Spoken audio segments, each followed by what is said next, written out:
Sound check. Hi, ako si Pao. May ikakwenta sana ko.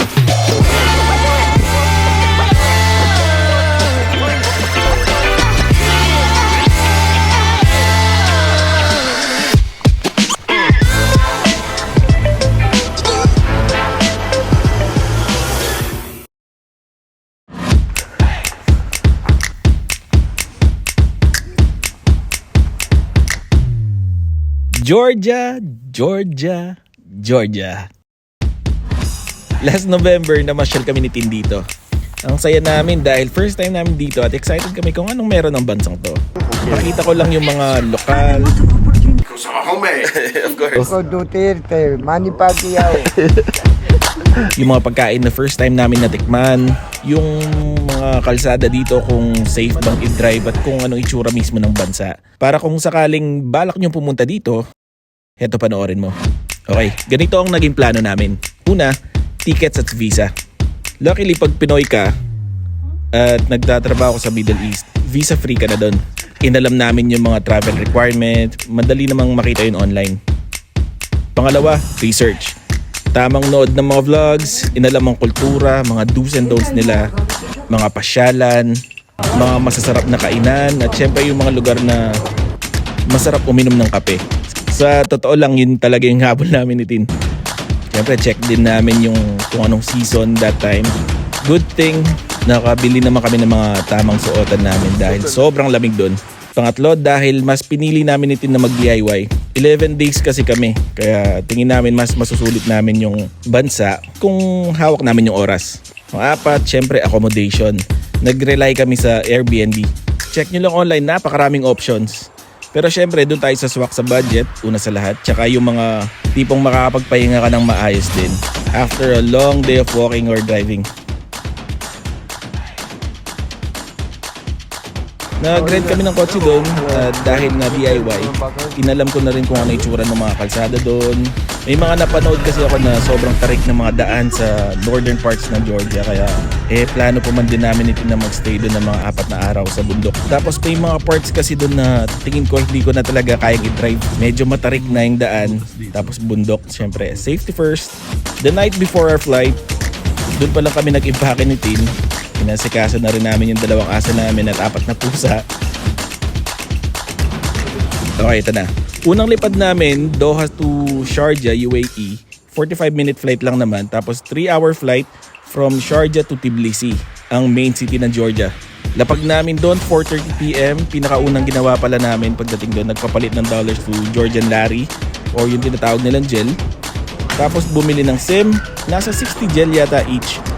Ano na yan, parang unlimited data for 15 days. And i-download nyo na rin pala yung app na Bolt. Yun yung parang Uber nila. And paglabas namin, medyo malamig nga. Nasa 5 degrees Celsius yata. Matalim. May nag-book na kami ng Bolt dito. Ah, okay.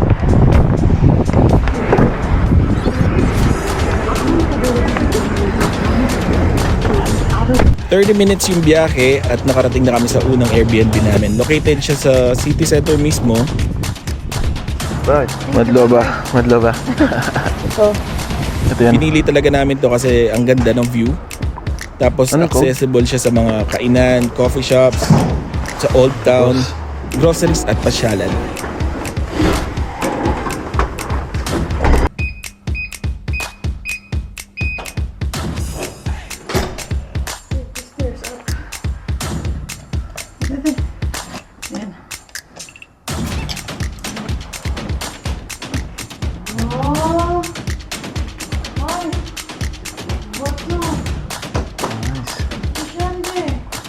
Dinner time. Yung dinner namin, nirecommend to ni Haven, sa kaibigan namin na galing dito. Hindi ko alam kung si Haven or si Mitch. Tapos, nilakad lang namin dahil malapit lang naman siya sa Airbnb namin. Day 2. Ang plano, Old Town Tour, kain, tapos tamang pasyal. But before anything else, room tour muna.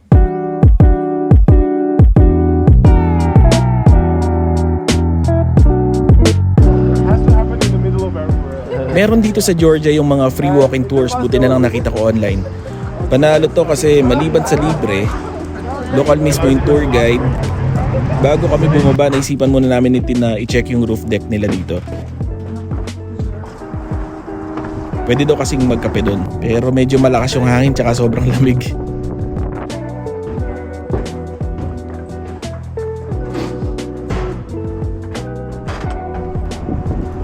...15 to 20 minute walk yung meeting place namin mula dito, kaya nilakad na lang din namin ni Tim. Dito tayo. At para makapag-photo walk na din.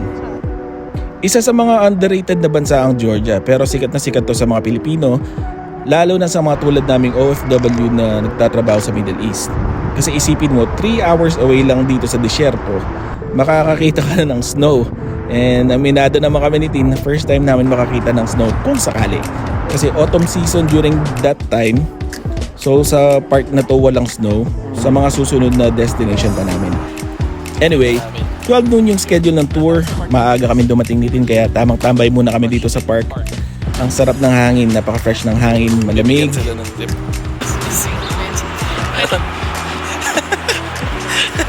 Pwede yung balitan. Kaya wala maginaw. Tapos ito dumating na yung tour guide namin, si Nika. Mabait si Nika, di ka maiinip sa kanya, mamais din siya tulad ko. May pagka-aktivista siya, si Nika. Parang something against their politicians doon. Well, sanay naman tayo dyan. Pero they have their own reasons naman. Dubai. Okay. Your good name? What's your name? Samya. Soma. My name is Tin. Nice to meet you. You too. Traveling alone? Oh. That's nice. Yeah, it's like it's the quick destination from Dubai. Like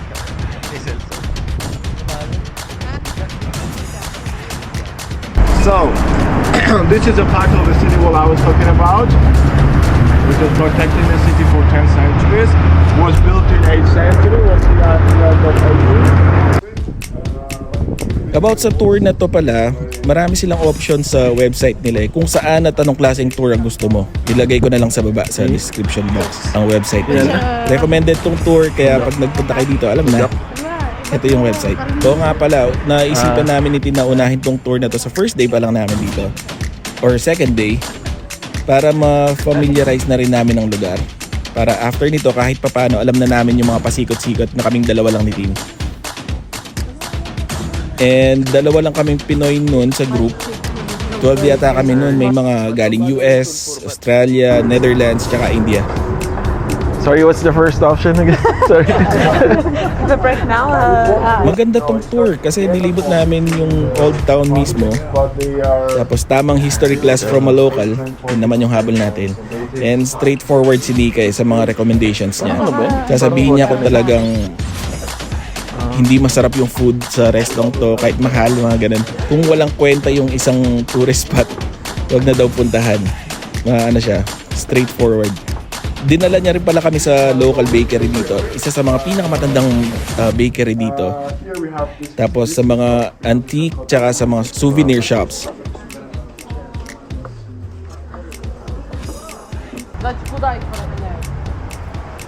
Yung tour pala na to umabot din ng 3 hours. Ayun yung mosque na ano. And last destination namin dito sa Sulphur Baths na tinride din namin itin sa 10th day yata namin dito. Para tanggal sakit ng katawan namin bago bumalik sa disyerto. After the tour, book ulit ng Bolt at hinanap yung isang resto na nirecommend ni Nika. Masarap daw kasi yung King Kali dito or yung local food nila na parang siomai. Sarap. Tapos may gusto kasi akong puntahan na flea market dito. Malapit lang siya doon sa restaurant kaya nilakad na namin ni Tim. Ito yung mask na May gusto kasi akong bilhin doon na mask. Papakita ko sa inyo. Ito may dadaan. Na mask from the Soviet Cold War era pa. Pisan na kita, okay ma? Nakita mo yung babaeng nasa gasaan? Ano ka rin? Sa Pilipinas. Halika. 先にの高い。 Nakakatawa. Tala mo.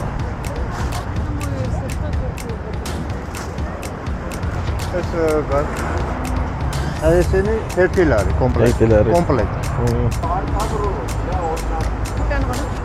80 lat. Ayesini. Okay. Kaya kung mahilig kayo sa mga ganon Okay. na souvenirs, daan kayo dito.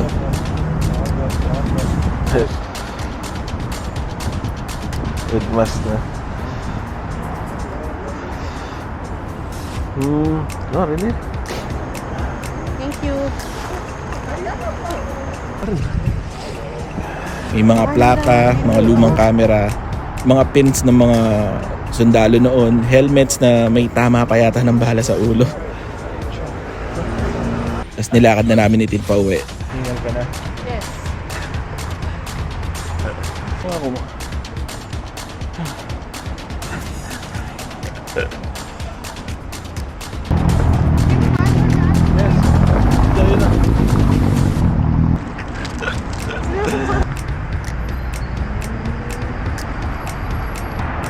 Pa dito na?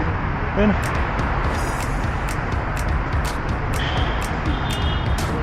Doon sa kabila. Oh, meron.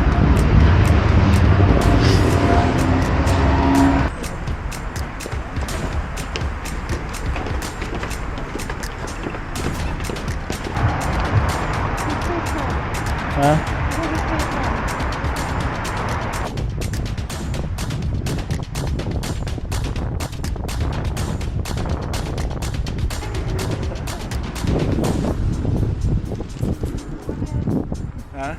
After 30 or 40 minutes, nakarating na din kami sa Airbnb ulit. Pusyaw! Linas naman! Guinness! Putla ako. Tingnan mo yung lips mo. Red dress ka dito eh. Lamig.